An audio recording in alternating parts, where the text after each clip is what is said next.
Hello, and thank you again for visiting and coming to this page and watching this short IGTV series.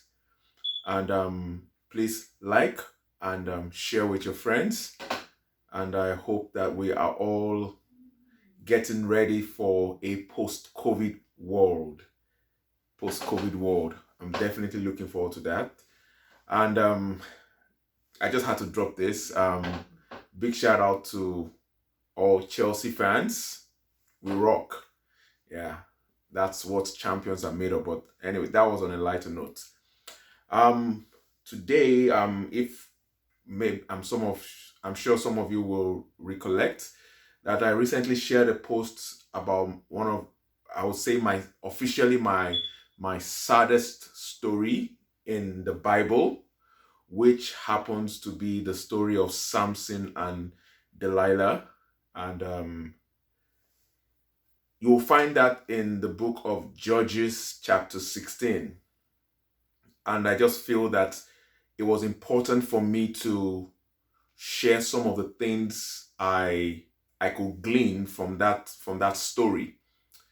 Now, we all understand what I won't go too much into Bible details. Basically, the crux of the matter was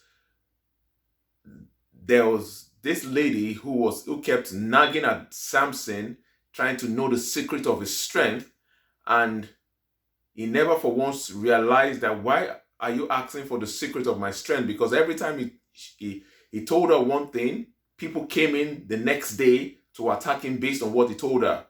But he officially never realized it until the day he divulged his truth, and then that was basically the end of the story for Samson. But thank God for a God of mercy who still gave him something to be victorious about, even at the end of life. Now, I have three things that I want to bring out from that experience, which is why you see me looking down.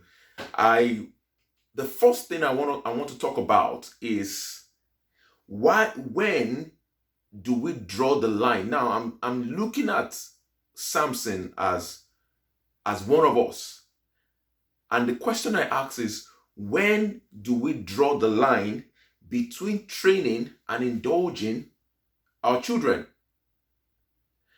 If you remember from the story of Samson, he met a lady and he told his parents, "Get her for me as a wife."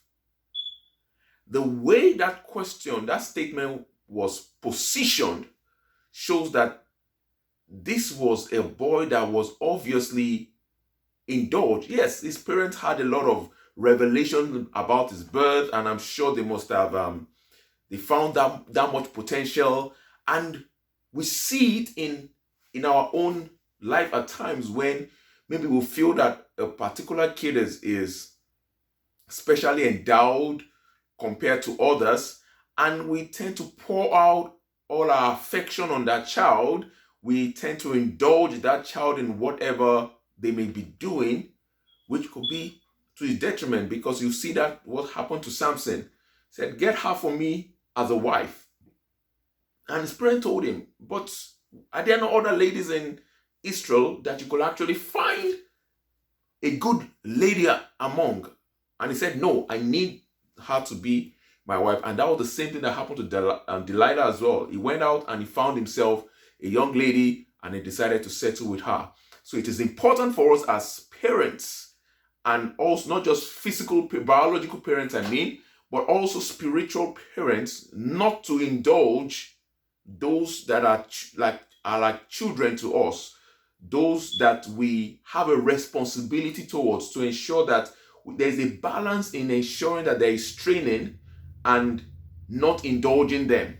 Because I see that replicated in Samson's life, which obviously impacted his worldview to life, because he felt that, look, I can always have my way on anything.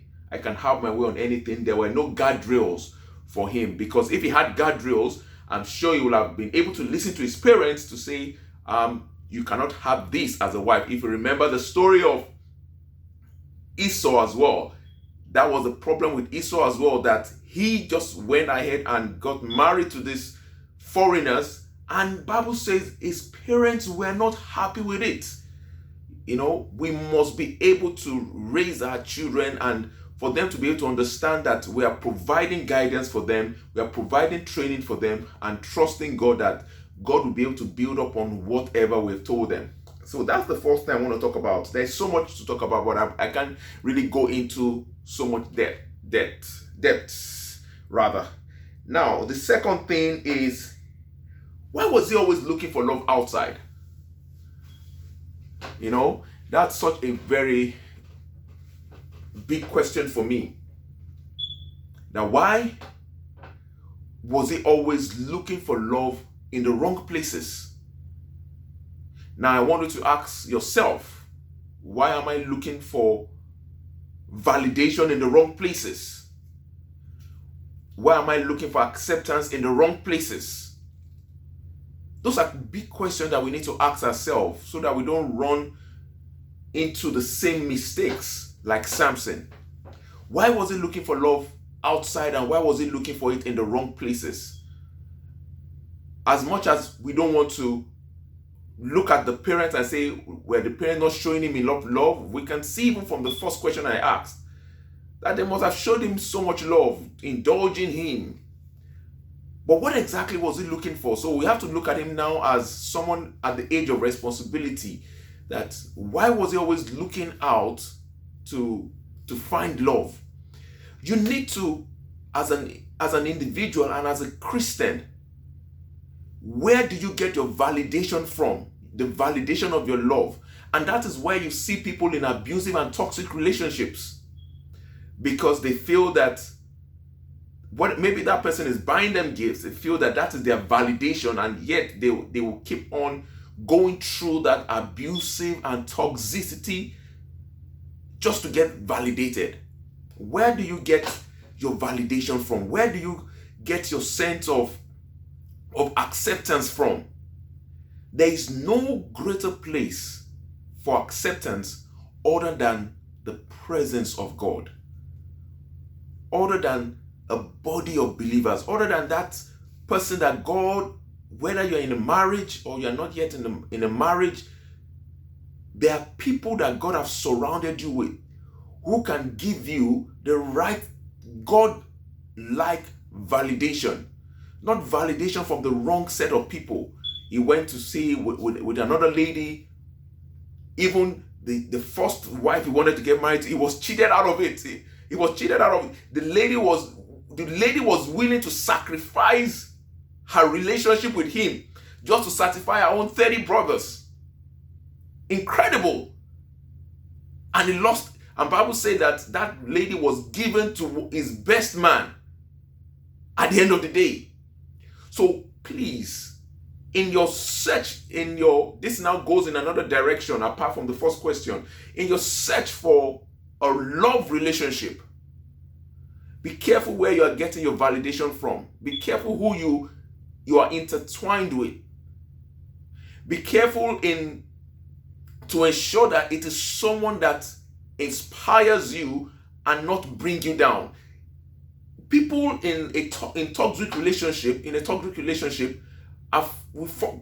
called a Stockholm syndrome, that you've consistently received it, that you feel that this is my own source of validation, and it becomes a problem for them at the end of the day. It's something that if you want us to talk about it, put those comments in there. Let's expand this as much as we can. I love to hear from you. And then lastly, or last but not the least, is what is important? Talent or purpose? What is important? Samson was a man that had talents, but he did not understand his purpose. And I can tell you that a man that understands purpose will end up living a fulfilled life compared to a man that had talents with no purpose. There are many things you can liken that to. Having talents and no purpose to it. I can't even understand It's like someone coming into raw gold and looking at it and saying, what is this yellow substance? That's just a quick example that just came off the top of my head. But someone that understands that gold does not come readily handy is willing to go digging to get that gold. That's why the Bible said, remember the Bible said, the man that will leave the 99 for the one, the man that will sell everything he has just because of one pearl. That is purpose. He's able to identify his purpose and is able to put everything within him to discover that purpose. And he understands what he's carrying, and he will not misuse or mismanage whatever he's holding on to. Samson, on the other hand, was a man that had talents. But ladies and gentlemen, brethren, you will understand that he did not understand the purpose of everything he had, despite the fact that he had a vision behind it. There was a vision and a purpose for his life, but he did not understand what he was carrying.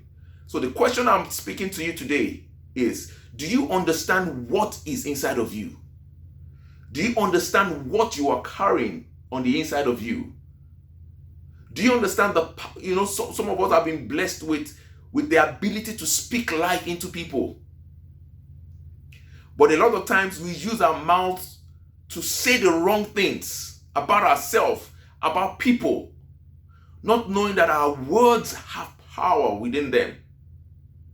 So when you get this message, I want you to begin to understand that everything I have on the inside of me must be towards a purpose, making the life of the next person better, making the life of having a positive impact on someone else's life.